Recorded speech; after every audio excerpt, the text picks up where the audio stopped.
Okay guys, here's how to do the Photoshop 2 assignment where we're going to make a comic strip, and you've seen what it looks like, so let's go ahead and get started.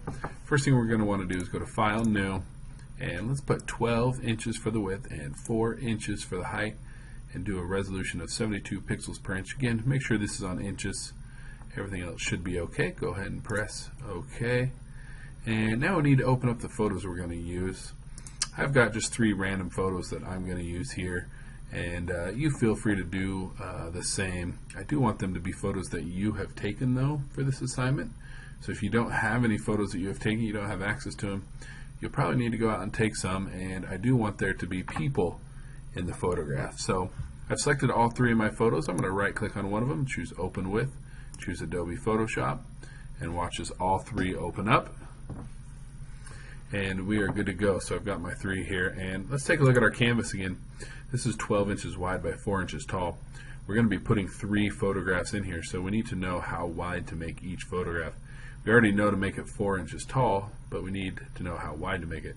Well, 12 divided by 3 equals 4, which means that if we make each one of our inches 4 by 4, they'll fit in here perfectly. So let's go to our first image and grab our crop tool. You can see I've already come up here along the top of the screen and set it to 4 inches by 4 inches at 72 pixels per inch, which is exactly what you want. So now I'm going to go ahead and just draw a box around the part of the photo I want to keep here. I don't want the whole thing. In fact, I only want just a little bit. And I want to make sure I leave some space up here for our talking in our comic strip. So go ahead and press Enter there, and I feel pretty good about that. And let's grab the Move tool, keyboard shortcut V, and click on her and drag her over to our comic strip panel, and then drag her back down here and let go. And you see she kind of just snaps right into place there perfectly. So now I can come here and I can close this. Done with that one. And let's go to the next one, and again grab our crop tool, 4 by 4, draw a little box. Again, I'm going to leave plenty of room up above for the text. Now press Enter. Grab my Move tool, keyboard shortcut V, and drag him over to my comic strip again. And let's just snap him into place right there. I can close that one. Don't want to save the changes. Let's go to this last photo, and I'm going to grab just this part of this photograph right here. Maybe right about there. Press Enter, Move tool. You get the idea. And there we go. I've got my 3 photos now ready to go to make them look like a comic strip here. What we need to do is add the borders around the edges and going down the middle here. So let's make a new layer. Come over to your layers palette and click on layer 3 so that it's your highest layer, whatever that one is, and then we'll click on a new layer button, which is this one right here. By clicking on layer 3, when I make my new layer button, I know it's going to go to the top. Whatever layer you have selected, when you click the Add a Layer button, is where the new layer will show up. So I wanted my new layer to be the very top. It's called layer 4. Let's rename that and call it border. And what I need is a selection all the way around my layer here. So I'm just going to press Control A on my keyboard, and that will make a selection of the entire thing, but there's nothing on this layer, so I haven't actually selected anything, which is what we want. So now I can go to Edit at the top of my screen and choose Stroke, and I'm going to choose Inside, a width of 5 pixels and a color of black. So click on this, and remember the easiest way to get black is to click somewhere in the middle and holding the button down, drag all the way to the bottom left hand corner. This is also the easiest way to get white, by the way. Click and drag all the way up to the top left hand corner. But we want black here, so I'm going to click and drag all the way down, press OK, and if I've set everything up like this, press OK and I'll be perfect. Remember, Control D will make your selection go away. Now I need 2 black lines coming down each one of these right here. The easiest way to do that I believe, is to come over here to my marquee tools and to choose the single column marquee tool. I don't use this one very often. In fact, this is one of the few times that I do. So I'm going to choose that, and I'm going to click right here on the border between these 2 photographs. Still being on the border layer, I'm going to go to Edit, Stroke again. I'll leave everything the same except for I'm going to click right here on Center, then press OK. Control D, but then add another one right here. Edit, stroke, OK. Control D. Now I've got my borders around everything, and I'm ready to come in and add my text. So what we want is, just like in any comic strip, we want there to be a white area behind what the person is saying. So let's make those first. So let's start with our elliptical marquee tool, and I'll come down here. I'm going to click and drag a bubble for her, but I need it to look like she's talking and not just the text floating above her head. To do that, I need to switch to my polygonal lasso tool, which is hiding underneath the regular lasso tool here. So I'm going to right click on that, and I'm going to choose the polygonal lasso tool right there. And remember, whenever we want to add to a selection, we need to hold down the shift key. Well, I've already got a selection there, and I want to add to it by making it look like it's going to her mouth. I'm going to start right here at her mouth, and I'm going to just click right where I want that to start. And I'm going to click about once right there to turn, and then come up inside of the bubble. Click again, come over, click, click, click, and I've been holding down shift this entire time. And that gives me the shape that I want here. Now we need to be careful about what layer we do this on.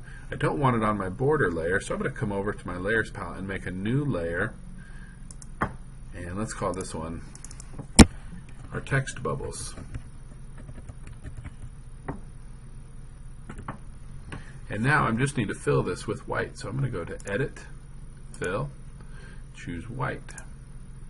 And as long as I have a selection active, let's go ahead and put a stroke around that too. Let's go ahead and go to Edit, Stroke. I feel like 5's maybe a little too thick, so I'm going to choose 2. I'm going to choose Outside, and I'm going to press OK, and Control D. I got a great little text bubble. Maybe over here, instead of a text bubble, I want to do a thought bubble. I'm going to add a new layer for this one. Call it Thought Bubble.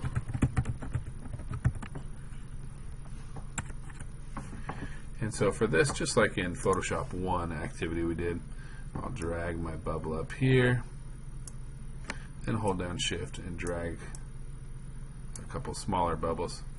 I'm going to fill these with white, even though I don't really need to since the background's white, but it's a good habit to get into. Remember, whatever our background color is here, which on this sample right here, in this example, is white, I can just press Control Backspace, and it will fill that with white. You didn't see anything happen because we just put white on white, and that's not really going to make any difference. But let's go to Edit, Stroke, and press OK, and then Control D, and then let's come over here to the last one, and let's give her a text bubble too. So I'll create a new layer, and let's call this Text Bubble 2. And we'll grab our elliptical marquee tool, drag a bubble for her to be talking into, grab my polygonal lasso tool, hold down Shift, start down here by our mouth, click, click, click, click, click, and click. Control Backspace to fill that with white, Edit, Stroke, OK, and then Control D. Okay, so we're good to go. Now all we need to do is add the text, and we're golden. So let's come over to our toolbar, choose the text tool down here at the very bottom. This tool right here, go ahead and click on that, and you can see we've got a lot of options up here for fonts. This right box right here shows us all our fonts that is available. If Comic Sans is available, it's probably a great one to choose since it is a font that was invented to be used in comic books. You certainly don't have to use it, but I see it right here. Let's go ahead and choose that. Here's my size. Here is whether it's centered, goes to the left, to the right, or center. Let's choose center, and then here's the color. Again, we want black, so let's choose a nice black. Hit OK. And I'm betting that 55 is going to be way too big. Let's test it and see. Yeah, you can see we can't fit anything in there. So let's hit Escape here, and let's change this down to a small size, maybe like 10. I'll try to click right in the middle here, and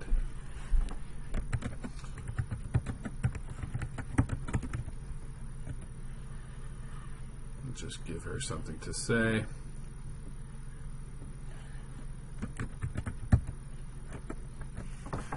And that's a little small, so remember to select text that's already been created.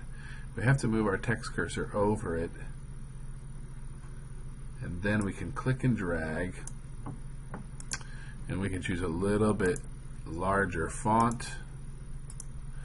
14 is perfect, and when we're done typing, you can press the enter key over by the numbers, or you can come up and press this checkbox up here, just like that. And let's have Caesar be saying,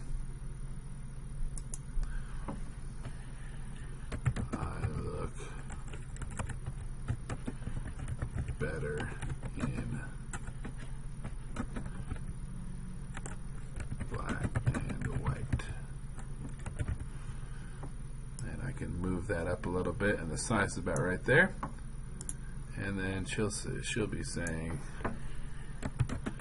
I could kill you with one kick to the throat.